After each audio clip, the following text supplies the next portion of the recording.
Yeah, Hello, Marnie. Oh, you're giving me the cat. You see this cat here? This is your cat now.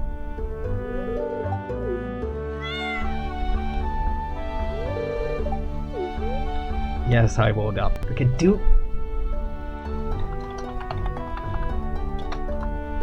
Ah! Damn. You. Girl.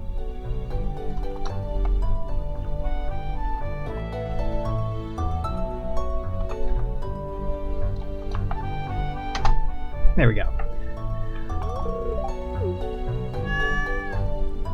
You're Chairman Mao in my heart, even if it doesn't fit.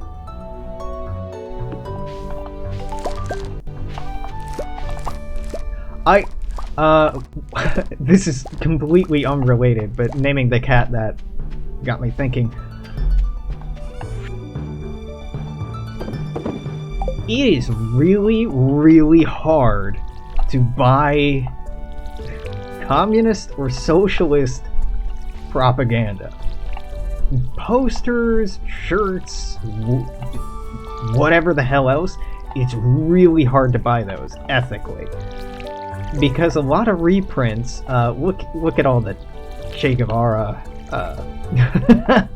garbage out there, is just printed by highly abusive companies and capitalists and things that are very not in line with the ideology that they're profiting off of, which is just peak capitalism.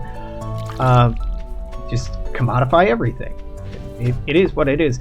But turns out, trying to find workers' unions who make things that you want, hard to do online. Possible, but it is fucking time consuming. And trying to find historical societies or archives that have copies of old propaganda that will print and sell you prints, or have high enough resolution things that you can get prints. There's some good resources out there, but that's been a struggle.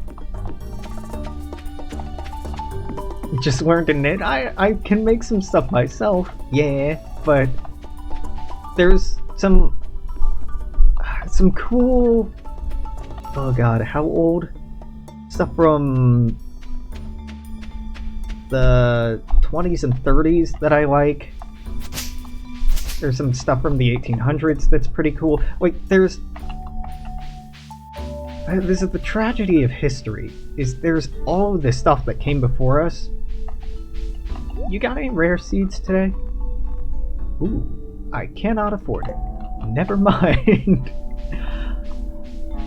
That there's all of this labor and creative effort that's been put in over decades and centuries and millennia, and our ability to retain any of it for any significant period of time is pretty bad. Like, our ability to archive things, historically speaking, is very, very limited.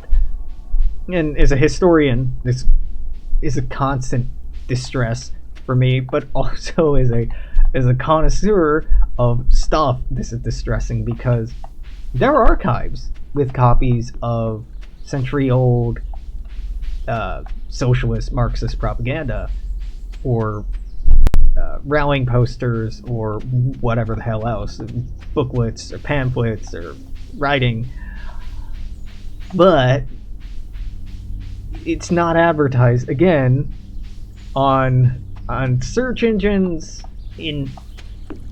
for the most part, who has what and what is where.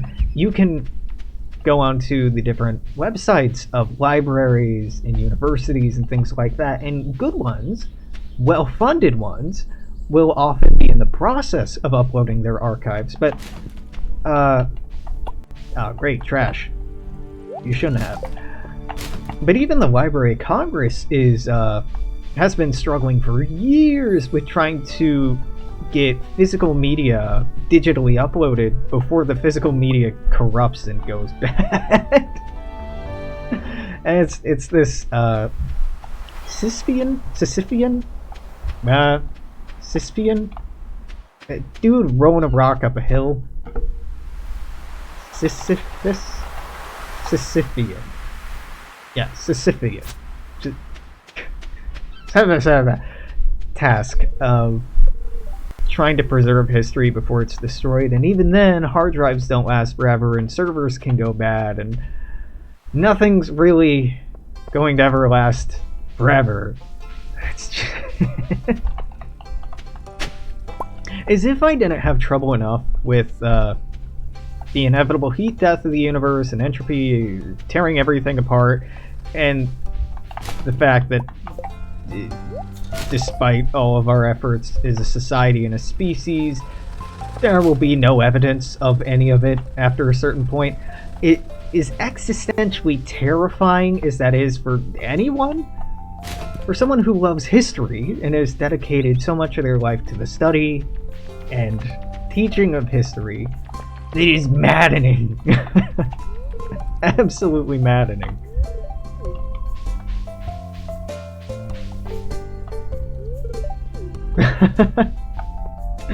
Yeah, even finding lyric, God, even if you know some of the words to a song, search engines, you gotta learn a special language in order to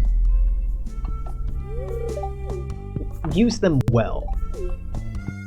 And I can, at this point, use them pretty well, but it is an effort. Give me a bean. Give me some parsnips. So, I'm doing a thing right now that I don't love. Year 1, in the spring, I think I like selling everything I can so I can buy strawberries, as many of them as possible, plant them all. No, not plant them. Yeah, not plant them until the next spring to make the most money on them, because I think that's the most efficient way to invest your money. Spring of year 1?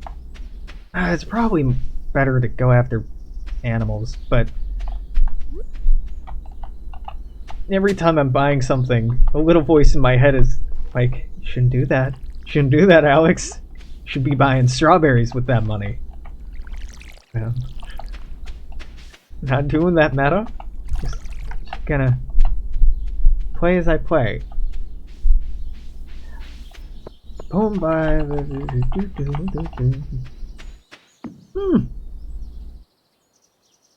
Yeah, that sounds like it would be hard to look up. Music written before 1940 is really hard to find. And it's especially hard to find if the copyright isn't owned by anyone right now, because if someone uploaded it, chances are that someone owns the rights to it, because otherwise it wouldn't be worth their time to do so. Like, even finding covers of things that should be public domain, like songs written in the late 1800s and recorded on wax cylinders, even finding copies of those that aren't covers is insanely hard. As part of the mod project that I was working on this spring for Victoria 2, part of what I wanted to do was include every year a different song that was written or popularized in that year. But oh my, you can't do it. Well, you can do it. It's really hard, but doing that in a way that doesn't violate recording companies' intellectual property basically means everything has to be re-recorded. And ooh, it's very frustrating.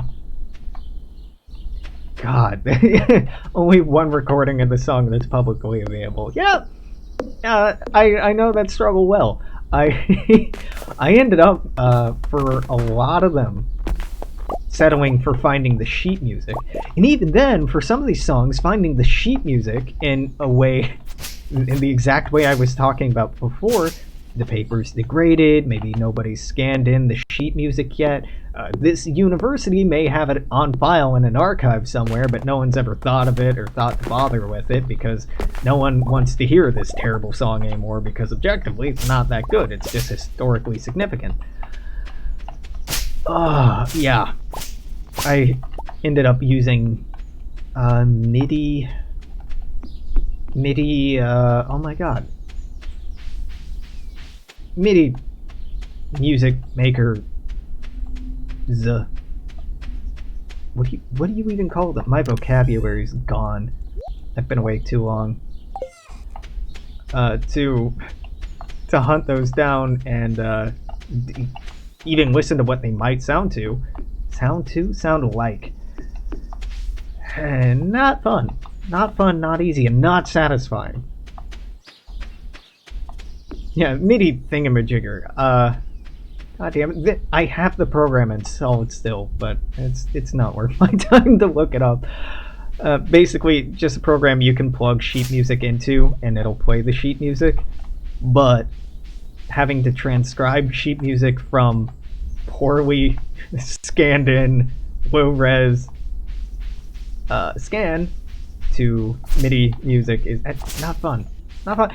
If I were getting paid for it, totally worth my time. But as a passion project, I have the qualifications and skill set to do a lot of work that I don't have the paperwork saying that I'm qualified to do. I'd be such a good archivist, but because I don't have the right degree, and I don't know the right people who can vouch for it, me being a good archivist, can't do it. It's a shame, but that's life. Bureaucracy is so silly.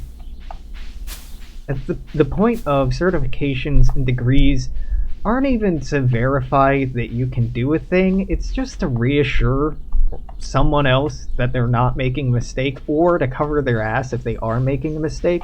Like, oh, well, yeah, I hired them, but I only did it because this piece of paper that so-and-so filled out said that they were okay.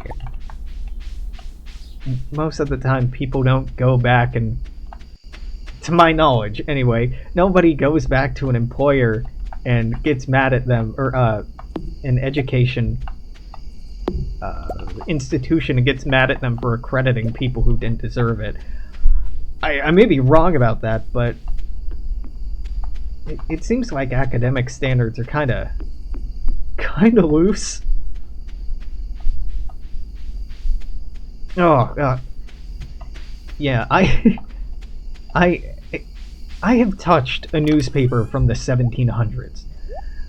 That is one of the most terrifying moments in my life.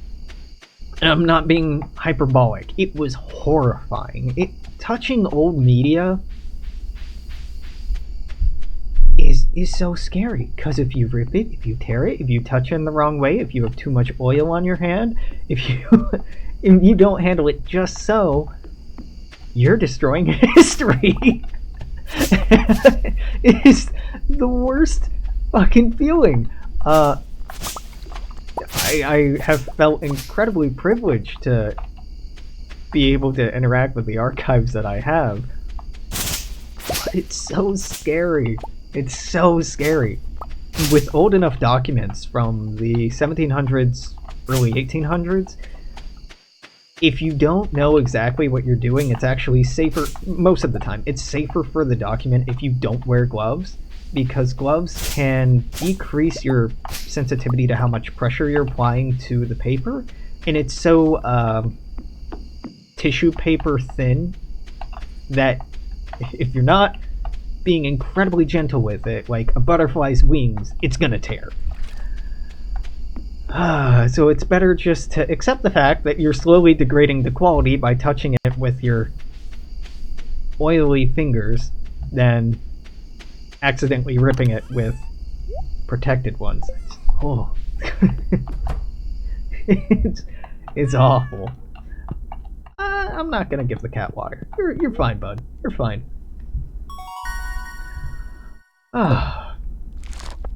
So apparently there's a lot of new content in Stardew. It's probably late game, so we'll get around to it.